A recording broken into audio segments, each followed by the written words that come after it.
As obras da lei é uma expressão que encontramos na Bíblia, Gálatas capítulo 2, versículo 16. A compreensão mais frequente do ser humano da condição em relação à salvação é que a salvação é pela fé e também pelas obras. Salvação pela fé é uma doutrina bíblica e o homem não pode argumentar contra ela, pois está muito claro em versículos como Efésios capítulo 2, versículo 8. Contudo, o homem diz que ela, a salvação, é também pelas obras. Consideremos agora o que a Bíblia diz sobre isso. Frequentemente somos brandos e complacentes em nosso falar, mas a Bíblia não é branda no seu falar, ela é muito precisa. Efésios capítulo 2, versículos 8 e 9 dizem: porque pela graça sois salvos mediante a fé. E isso não vem de vós, é dom de Deus, não de obras, para que ninguém se glorie. Aqui, a Bíblia nos diz que a salvação é absolutamente pela graça mediante a fé. A palavra que temos aqui neste versículo, mediante, significa atravessar. É como dizer que a luz elétrica brilha pela eletricidade e mediante o fio condutor. É também como dizer que a água da torneira vem do reservatório no departamento de águas e mediante os encanamentos. O homem é salvo pela graça. Mas o canal mediante o qual a salvação vem a nós é a fé. O canal não são as obras, mas a fé. É mediante a fé e nada tem a ver com as obras.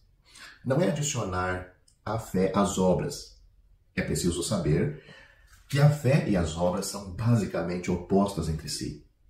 A graça do Senhor Jesus é baseada no amor de Deus. Quando cremos, a graça e o amor fluem para dentro de nós. Como resultado, somos salvos, temos a vida eterna e somos justificados, declarados justos por Deus. Nada disso é transmitido a nós por meio das nossas obras. E por que deveria ser-lo? A resposta aqui é para que ninguém se glorie, ou seja, Deus não quer que ninguém se vanglorie de si mesmo. O que Efésios capítulo 1 nos diz é que Deus quer toda a glória. É por isso que Ele faz toda a obra para a nossa salvação. A glória só pode ir para aquele que realizou a obra. Não existe tal coisa no mundo como alguém trabalhar e outro receber a glória. Os que trabalham merecem o pagamento. Quem quer que trabalhe, este mesmo recebe a glória. Porque Deus fez toda a obra, eu vou dizer essa frase numa pergunta: por que Deus fez toda a obra da nossa salvação? Por que Deus fez toda a obra de nos salvar? É para que Ele tenha toda a glória. A razão de Deus nos ter concedido a graça é que Ele receba toda a glória. Ele não quer que trabalhemos para que não nos vangloriemos. Vangloriar-se é glorificar a si mesmo. Se fizermos qualquer coisa que mereça alguma glória, não agradeceremos nem louvaremos a Deus diante dele. Imediatamente diremos, sem dúvida, a salvação é concedida a mim por ti, ó Senhor, e a tua obra, mas acrescentei minha parte a ela. Se não estivesse acrescentado minha parte, não seria como sou hoje. O homem gosta de superestimar seus próprios méritos. Ele gosta de enfatizar suas próprias virtudes. Se Deus dissesse que cumpriria 99% da obra da salvação e que deixaria 1% para nós, este 1% silenciaria os céus. O homem se incharia de tal maneira que Deus e toda a obra dos 99% que ele fez sumiriam. Os anjos não louvariam mais e as pedras não clamariam mais. Em vez de as pedras se tornarem os filhos de Abraão tornar-se-iam as pedras, pois de 100% alguns reivindicariam o 1%. Eles, então, cantariam a maravilha de sua própria obra e diriam: eu passei por aquilo desta maneira ou daquela maneira. Como você conseguiu passar? Qual foi sua contribuição? Cada um estaria se gabando de sua própria obra e Deus não teria possibilidade de obter a glória. Uma vez que Deus quer obter toda a glória, Ele não deixou uma única coisa para fazermos. Quando alcançarmos o céu, ou seja, todos salvos pela graça de Deus, teremos de dizer que ainda somos pessoas desamparadas, somos capazes de chegar lá por sua graça gratuita. Essa palavra gratuita calará no céu todas as súplicas e encherá com ações de graças e louvor todos os recantos do universo. Tudo será ações de graças, ou de graça e louvor, porque tudo é realizado por Deus. Devemos ver que esta é a verdade da Bíblia. A obra do homem e a graça de Deus não podem ser misturadas no assunto da salvação. Uma vez que o homem trabalhe, isso entra em conflito com a glória de Deus. Portanto, se estou na rua, em minha casa, ou na reunião do partir do pão, posso dizer de coração: Deus, agradeço e te louvo a ti, porque nada tenho a ver com minha salvação. Minha salvação provém 100% de ti. Portanto, que posso fazer senão louvar a ti? Deus se agrada do louvor, do coração dos remidos. A Bíblia chama determinado tipo de oração de repugnante, mas a Bíblia nunca chama qualquer tipo de louvor de repugnante. Algumas orações são rejeitadas por Deus, mas Deus nunca rejeita qualquer louvor. Deus quer ter toda a glória, pois Ele realizou toda a obra da salvação. Isso significa que podemos ser relaxados, ou seja, a pessoa que aceita a graça de Deus pela fé é salva por Deus.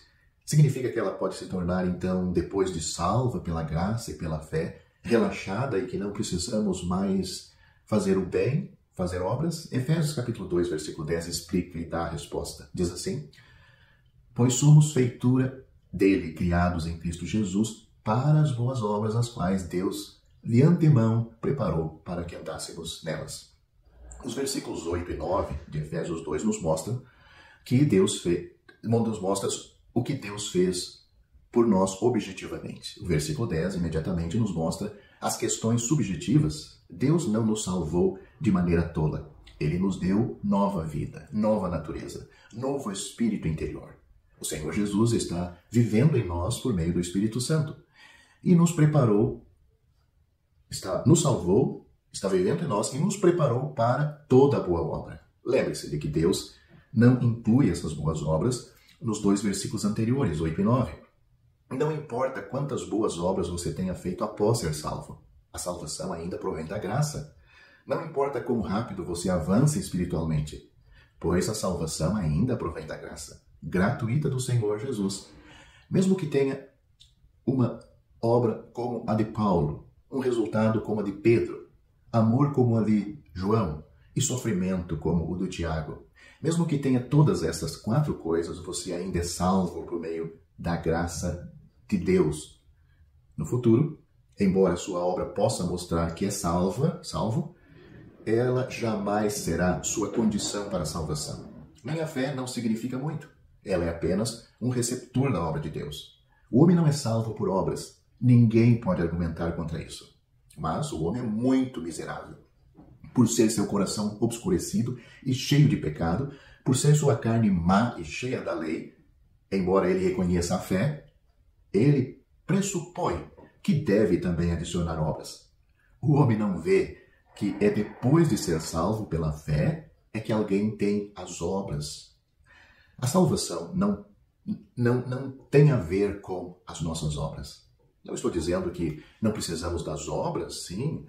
Isso é feito pelo crente, pelo salvo. Mas depois dele ter recebido a salvação pela fé, vindo de graça da parte de Deus, nós damos atenção à obra. Contudo, essa não é a condição para a salvação. A salvação é um problema totalmente diferente. Não devemos esquecer que a Bíblia diz que se dermos mesmo uma pequena atenção à obra, a graça de Deus é anulada. Isso está muito claro em Gálatas capítulo 2, versículo 21.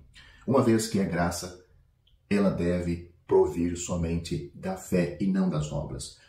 Ou ela deve ser recebida somente pela fé e não acrescentar obras à graça.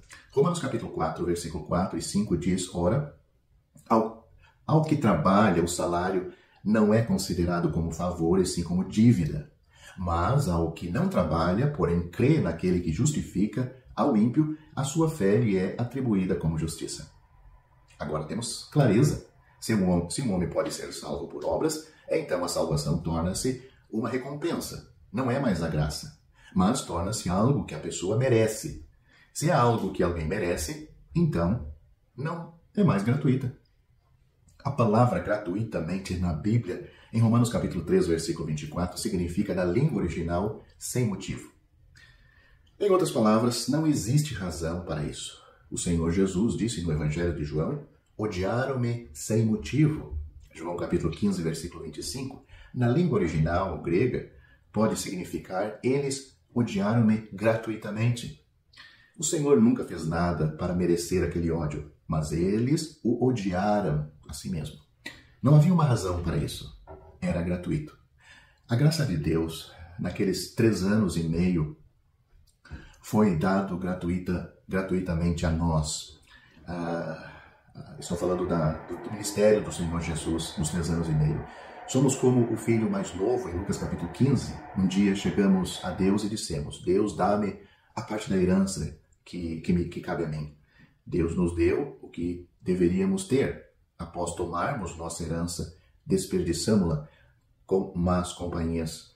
Hoje voltamos à casa do Pai. A veste que usamos, nossos anéis, sandálias e o novilho cevado que comemos não são o que merecemos. Já gastamos o que era nosso por direito. Não merecemos o anel, não merecemos a veste, não merecemos comer o novilho cevado e não merecemos usar as sandálias. Que é então graça? Quando os que não merecem ser salvos são salvos. Isso é graça. Graça é o que aqueles que não deveriam obter, obtiveram. Aquilo que o filho mais novo levou da primeira vez não era graça. Ele já o gastou. O que ele recebeu da segunda vez foi totalmente graça. Sua própria porção foi gasta há muito tempo. Quando ele desfruta outra comida em casa, que não é aquela que ele merecia ter, isso é a graça do Pai. Portanto, se alguém trabalha, a questão do salário passa a existir e não é mais graça. A graça está em conflito com o que alguém merece. Como então opera a fé para esta salvação? Quando não é obra ou labor, mas somente fé no Deus que justifica o pecador, essa fé é imputada como justiça. Esta é a relação entre fé e graça. Se é obra, então não é graça. Se é graça, então existe somente a fé. Crer é aceitar o que Deus realizou. Não é quanto eu tenho feito. Devemos enfatizar que diante de Deus não somos justificados por aquilo que realizamos. Somos justificados pela fé. Hoje temos a justificação pela fé. Portanto, a questão da obra, das nossas obras para a salvação, terminou para sempre. Uma vez que misturamos algo com a graça se torna algo diferente da graça. Isso é porque Deus diz que se é proveniente da graça, então não mais é proveniente da obra. Isso está em Romanos capítulo 11, versículo 6. Se é proveniente de obra, então não mais é proveniente da graça. A obra jamais pode ser misturada com a graça. Portanto, não apenas devemos dizer que a salvação é proveniente da fé, mas dizer que a salvação é proveniente unicamente da fé. E isso é diferente. Romanos capítulo 3, versículos 25 e 26 diz: como o Senhor Jesus se tornou um lugar de propiciação e como Deus justifica os que creem nele. Não é injusto que Deus faça isto. Portanto, Romanos capítulo 3, versículo 27 diz: onde, pois, está a jactância, o orgulho? Foi de toda excluída. Não há maneira de nos vangloriarmos desta obra da salvação, porque ela vem somente de Deus e nós a recebemos pela fé. Não há mais possibilidade de nos gabarmos. A frase seguinte é muito importante. Ela diz: por que lei? Isso significa que não temos mais nada de que nos gabar. Por qual maneira estamos livres de nos vangloriar? Por qual princípio estamos livres de nos gabar? O versículo 27 continua: das obras? Não, pelo contrário, pela lei da fé. Paulo perguntou como o homem pode ficar livre de se gabar, como a jactância pode ser removida. E como a jactância pode ser removida? Livre de se gabar, então ele responde. Sua resposta é pelo princípio da fé. Se alguém estiver no princípio da fé, então ele não estará no princípio das obras. Se é pelo princípio das obras, então a jactância não pode ser excluída. Ele tem que se orgulhar e se gabar. Eu fui salvo pelas minhas obras. Hoje temos o princípio da fé, portanto, não podemos gabar-nos, podemos somente louvar. Filipenses capítulo 2, versículo 12 diz: Assim, pois, amados meus, como sempre obedecestes, não só na minha presença, porém muito mais agora na minha ausência, desenvolvei a vossa salvação com temor e temor. Muitos nos têm dito que Paulo disse explicitamente em Filipenses que temos de desenvolver nossa própria salvação. Se temos de desenvolver nossa salvação, isso não significa que temos de fazer alguma coisa? É a pergunta intrigante. É verdade que o Senhor realizou a obra, mas o homem também tem que fazer algo. É como dizer que ele, o Senhor Jesus, supre o material. Nós suprimos o trabalho. E com os dois, desenvolvemos nossa salvação. Uma pessoa diz isso porque não compreende a palavra de Deus. Ela lê superficialmente a Bíblia, aprendeu de outros que é assim, mas nunca ela parou para ler e examinar as Escrituras se realmente esta é a verdade. Se temos de completar nossa salvação, então o que o Senhor Jesus fez na cruz? Que ele cumpriu na cruz? A metade da salvação? Se algo foi cumprido, não pode ser cumprido novamente. Se você é filho de Deus, não pode tornar-se filho de Deus novamente. Na cruz, o Senhor Jesus disse de maneira clara: está consumado. João capítulo 19, versículo 30. E o que estava consumado na cruz? A parte dele?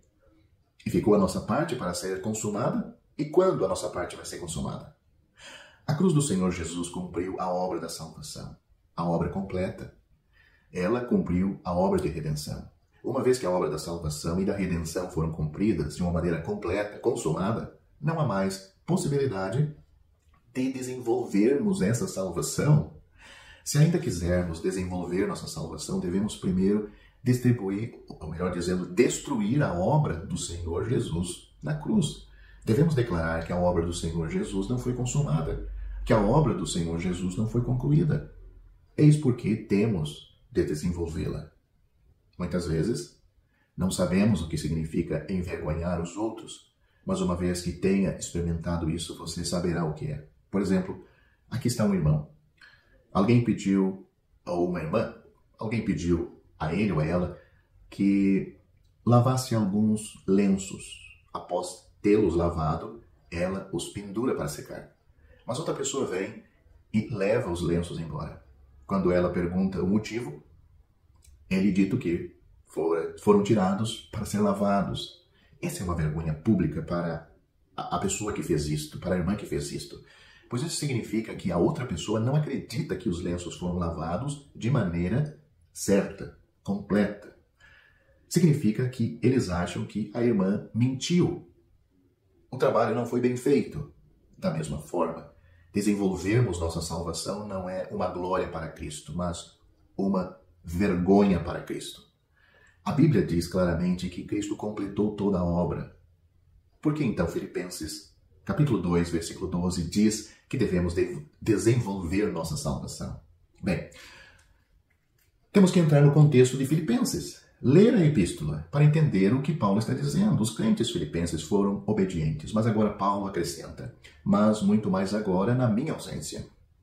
Ele desejava ardentemente estar com eles, como diz Filipenses capítulo 1, versículo 25. Agora, ele deseja que na sua ausência haja um motivo mais forte para a obediência deles, sugerido na frase muito mais agora. Esta obediência seria concernente aos ensinos que ele já dera e ao que ele ainda daria nesta epístola. Eles deveriam desenvolver ou operar a sua salvação com temor e tremor. A palavra operai, no grego, é usada aqui na voz média e é o imperativo, indicando assim que eles deveriam fazer isto por si mesmos e fazê-lo imediatamente. João Nelson Darby diz, em uma nota de margem na sua Bíblia, ele diz algo sobre essa palavra, operar para obter resultado. Esta é a última referência à salvação nesta epístola, a palavra salvação. O significado da palavra, neste caso, deve ser encontrada no contexto geral. Em Filipenses capítulo 2, do versículo 5 a 11, tivemos uma revelação da humilhação do Senhor Jesus, ou humilhação em geral, sendo visto em maior grau no Senhor Jesus, versículos 6 e 7, do sofrimento no versículo 8 e, consequente supremacia de nosso Senhor Jesus nos versículos 9 a 11. Agora o apóstolo aplica o resultado prático desta graça neste versículo 11. Muitos comentaristas sugerem que os filipenses deveriam operar o que estava em seu interior, isso é, a salvação que eles receberam de Deus pela fé. Mas isto é o tema de Filipenses capítulo 1, versículo 6. Aqui o apóstolo está dizendo: estou ciente de seus problemas internos na igreja local, e eu vos tenho dado um exemplo a seguir, que está aí neste capítulo 2 de Filipenses, do versículo 5 a 7. Agora, Paulo está dizendo: operai a vossa salvação como igreja. A palavra indica claramente que precisavam ser salvos daquilo que finalmente destruiria o testemunho da igreja local, e se eles não agissem para acabar com a sua discórdia. Leia Filipenses capítulo 2, o versículo 3 e o versículo 14. Deviam fazer com temor e tremor, e é a atitude em que deveria ser operada, e seria tão diferente do espírito de contenda e vanglória, algo que Paulo menciona nesse capítulo, versículo 3. Se um homem ainda não foi salvo, ele não pode desenvolver sua salvação. Se um homem não tem vida, ele não pode expressá-la. Somente após o homem ter sido salvo, ele pode desenvolver sua salvação. Portanto, vê-se que não existe tal coisa como ser salvo por meio de boas obras. Nem sempre a palavra salvação na Bíblia está relacionada com a nossa salvação eterna, aquilo que recebemos pela graça de Deus e pela fé, mas sim está sendo aplicada a palavra salvação no sentido de salvar-se de alguma coisa, de algum problema. E é isto que está sendo dito aqui em Filipenses capítulo 2. Havia problemas na igreja de Filipos. Capítulo 4 nós vemos expressamente duas irmãs com problema. No capítulo 1 também há indícios de problema. Neste próprio capítulo 2 nós vemos o princípio, Paulo aplicando o princípio da humildade. Então aparentemente parece que havia problema nesta área, nesta igreja. Então Paulo está dizendo: olha, vocês têm que salvar a igreja desses problemas. Então, portanto, vocês ajam, operam, façam por si mesmos. E não tem nada a ver com a salvação recebida um dia pela fé, mas agora nós temos que conservá-la, nós temos que aprimorá-la, senão vamos perder a salvação. Isto não existe, não é bíblico. O crente, a pessoa salva pela graça de Deus, aquele que realmente foi salvo, ele vai praticar boas obras, porque ele foi salvo.